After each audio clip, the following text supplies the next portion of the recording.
Bismillahirrahmanirrahim. Assalamualaikum warahmatullahi wabarakatuh. Alhamdulillah wa syukurillah wa ni'matillah la haula wa la quwwata illa billah, amma ba'd. Kembali lagi bersama channel Sunyi Sepi. Semoga kisah dari konten kami bisa menghibur dan memberikan wawasan juga pelajaran untuk kita semuanya. Terima kasih untuk kalian yang sudah hadir, sudah nonton di channel Sunyi Sepi, yang sudah nitip komen, like dan share, juga subscribe. Terima kasih untuk semuanya. Semoga di kesempatan kali ini kalian semua yang hadir dan nonton masih dalam keadaan sehat walafiat, dipanjangkan umurnya, dilancarkan rezekinya, dikabulkan hajatnya, dan dimudahkan dalam segala urusan. Amin amin ya rabbal alamin. Di kesempatan kali ini saya ingin menceritakan kisah yang datangnya dari salah satu narasumber. Sebut saja namanya Ibu Romlah. Bu Romlah ini menceritakan kisah hidupnya saat suaminya ini ternyata melakukan ritual-ritual mistis yang awalnya menurut Ibu Romlah, suaminya sebut saja namanya Pak Karto. Pak Karto yang kesehariannya sebagai buruh tani, di setiap malamnya itu selalu melakukan hal-hal yang aneh yang menurut Ibu Romlah itu sesuatu yang sangat merugikan, karena setelah pulang kerja setiap malamnya itu bertemu dengan orang-orang yang cara pola pikirnya itu seperti ngayal. Karena yang diceritakan oleh Bu Romlah ini perilaku tentang penarikan harta karun atau harta yang dari alam lain, alam gaib. Dalam penuturannya Bu Romlah, Pak Karto setiap malam itu berkumpul dengan beberapa orang yang semua obrolannya itu mengarah ke salah satu tempat yang dikatakan atau diceritakan oleh teman-temannya suaminya, yaitu Pak Karto, kalau ada satu tempat itu banyak harta karunnya. Tapi menurut Bu Romlah sendiri itu tidak akan mungkin, paling juga ada yang meninggal. Itu yang dikatakan Bu Romlah. Tapi ungkapan dari Bu Romlah, sesuatu yang disampaikan Bu Romlah ke suaminya, ke orang-orang yang ada di rumahnya, diabaikan oleh kelimanya, termasuk suaminya sendiri. Tidak mungkin, kata Pak Karto, tidak mungkin, tidak ada yang ditumbalkan.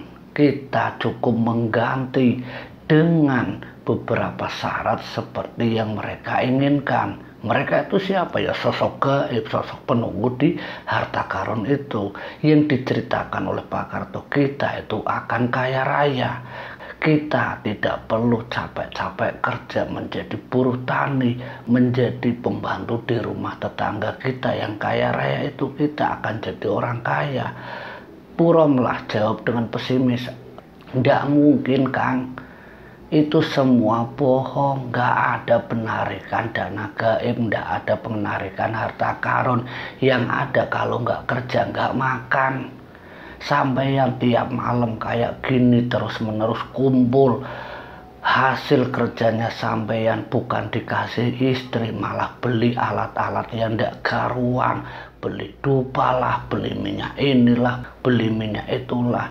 Istri kamu cukupi dulu, anak-anak kamu penuhi dulu.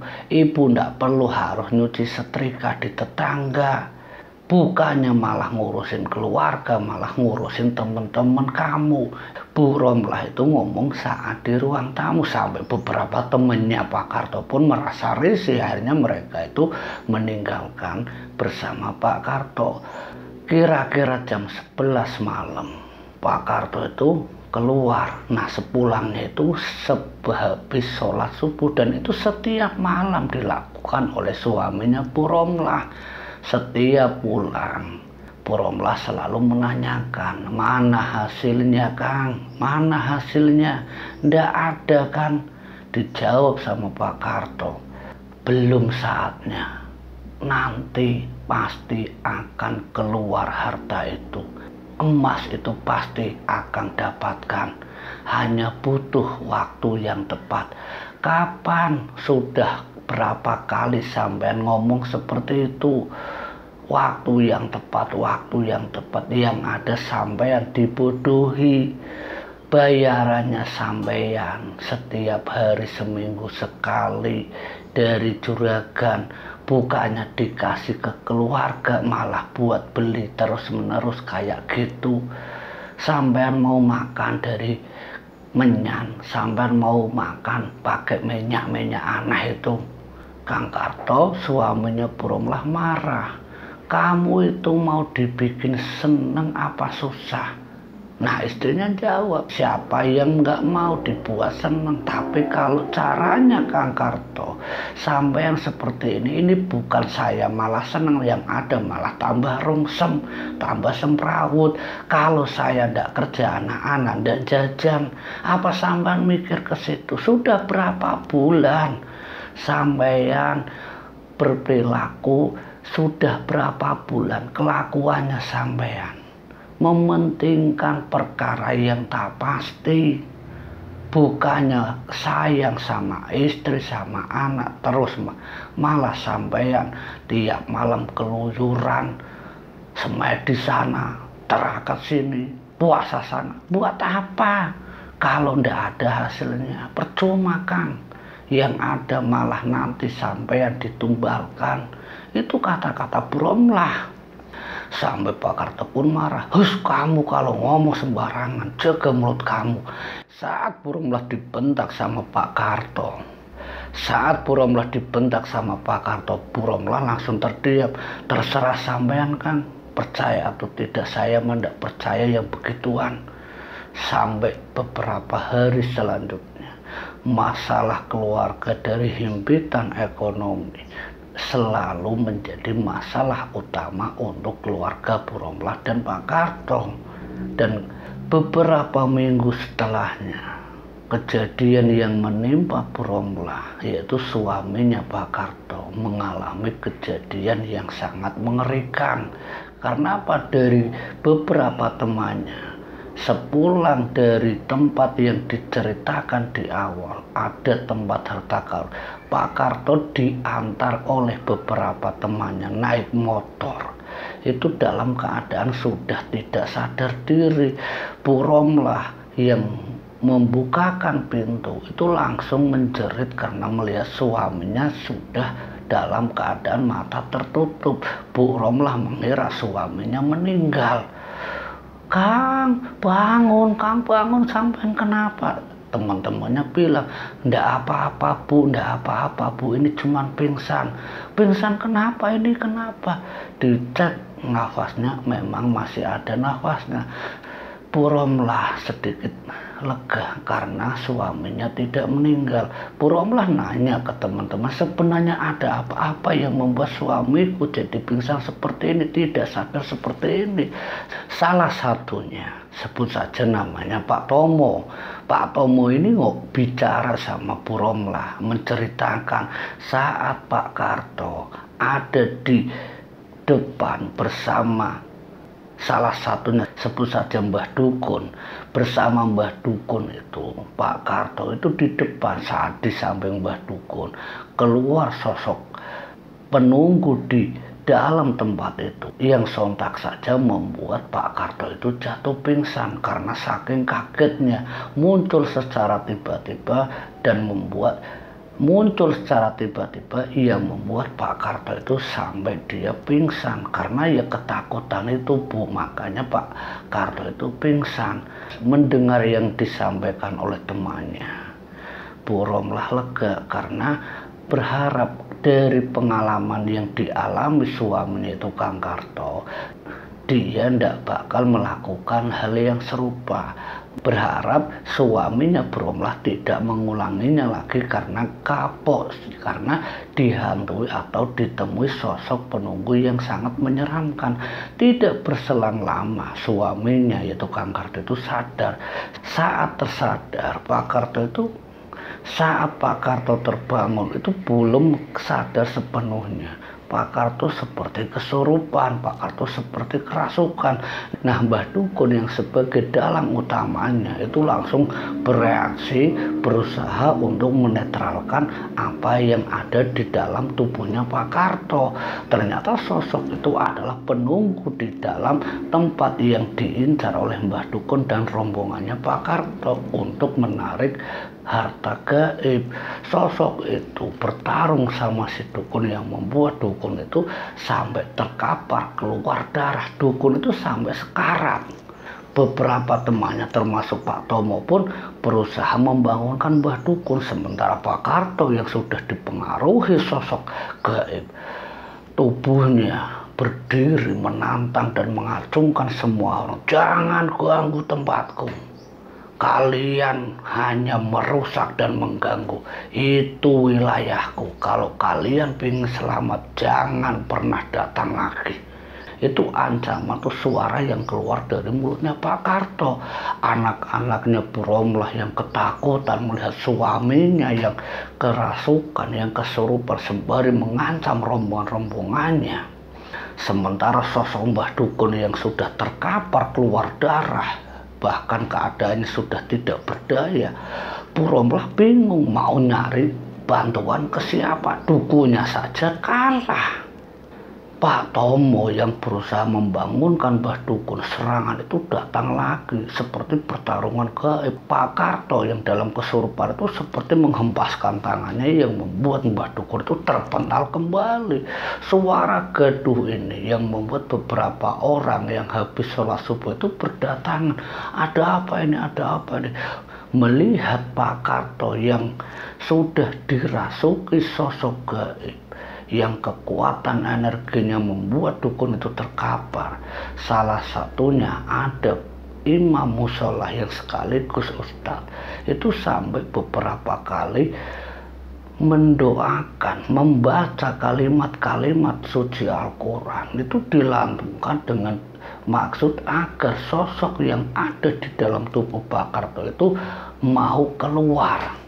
Usaha dari Pak Ustadz ini yang diceritakan Bu Romlah itu harus beberapa kali, bahkan sang ustadz itu sampai menarik surbannya, berusaha menghembaskan seperti pertarungan gaib. Beberapa kali Pak Ustadz itu menghibas-hibaskan surbannya, sementara Pak Karto yang masih dalam pengaruh sosok gaib terus menyerang Pak Ustadz itu. Bahkan beberapa orang atau warga yang ada di dalam rumah Bu Romlah semuanya ketakutan. Mereka ada yang keluar rumah, ada yang ke dalam ruangan karena melihat Pak Ustadz dan Pak Karto itu sedang bertarung.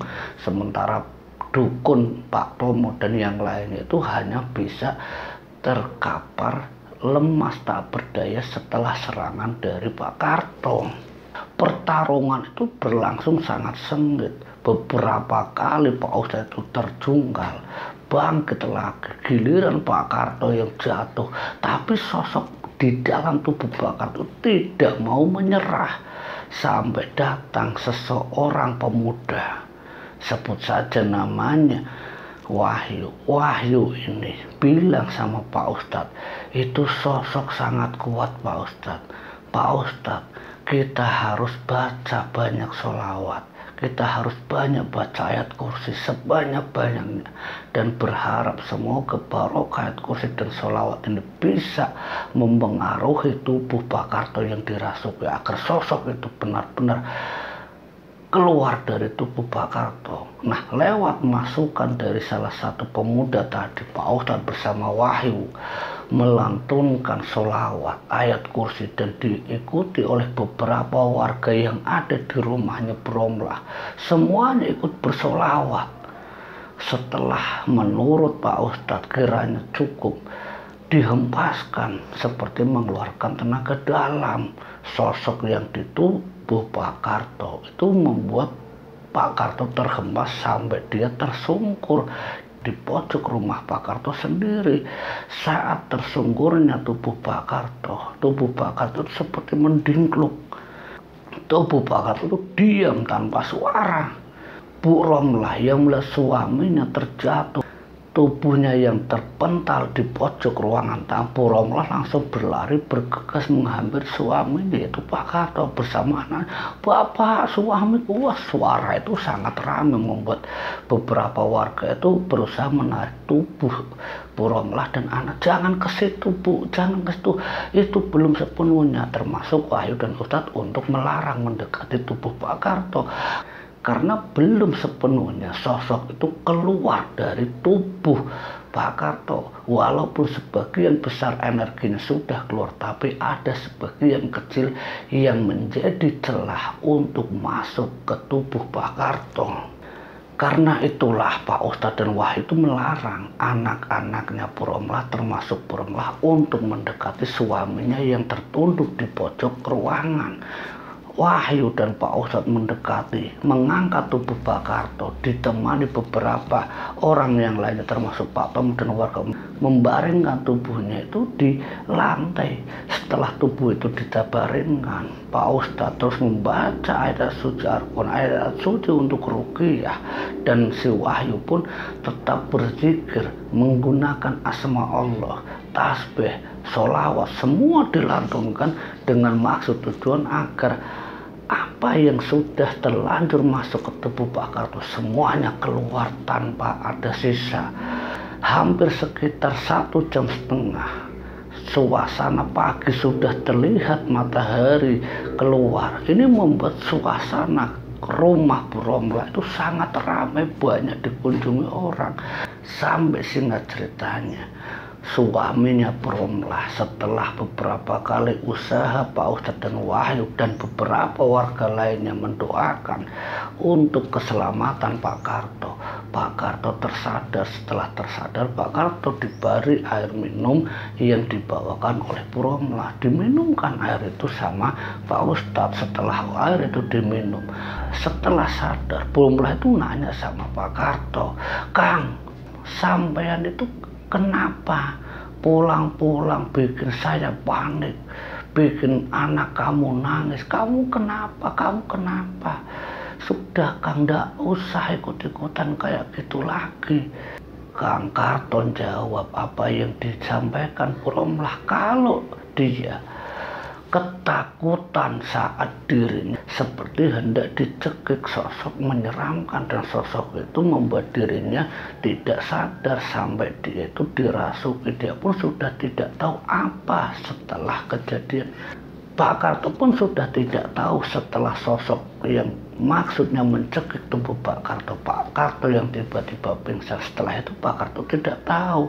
Nah, mendengar cerita yang disampaikan Pak Karto, Pak Ustadz menjelaskan ke Puromlah bahwa sosok yang ada di tempat itu tidak ingin diganggu atau dijamah oleh manusia yang serakah. Siapa? Ya Pak Karto dan beberapa orang lainnya yang menginginkan harta gaib yang ditunggu atau dijaga oleh sosok gaib itu, dan penjagaannya pun tidak nanggung-nanggung. Beberapa sosok gaib itu ada di belakangnya. Untung saja yang merasuki tubuh Pak Karto itu hanya prajurit-prajurit biasa. Kalau saja yang merasuk itu energi iblis itu siluman yang energinya lebih besar, mungkin Pak Karto sudah meninggal dunia. Mendengar penjelasan dari Pak Ustadz, Pak Karto dan juga Puromlah termasuk dukun dan juga Tomo merasa kalau apa yang dilakukannya itu benar-benar salah.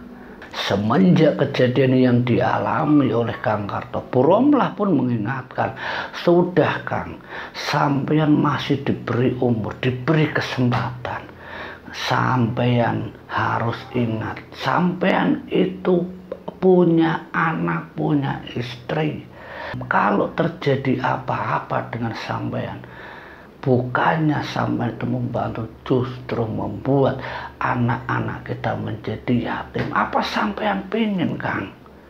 Kang Karto sembari menangis, "Ya saya ndak pengen Bu, saya ya ndak pengen anak-anak jadi yatim. Saya ndak mau meninggal di saat anak-anakku belum jadi apa-apa, di saat anak-anakku masih butuh bapak.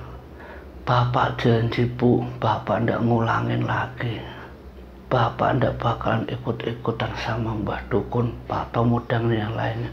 Mulai saat ini Kang, sampean harus ingat dan janji sampean harus ditepati. Jangan ikut-ikutan lagi dengan hal-hal yang hanya bersifat hayal, karena hayalan itu juga merupakan dari tipuan iblis yang menjerumuskan siapa saja untuk menuju ke jalan sesat. Itu yang dikatakan Bu Romlah sama Kang Karto.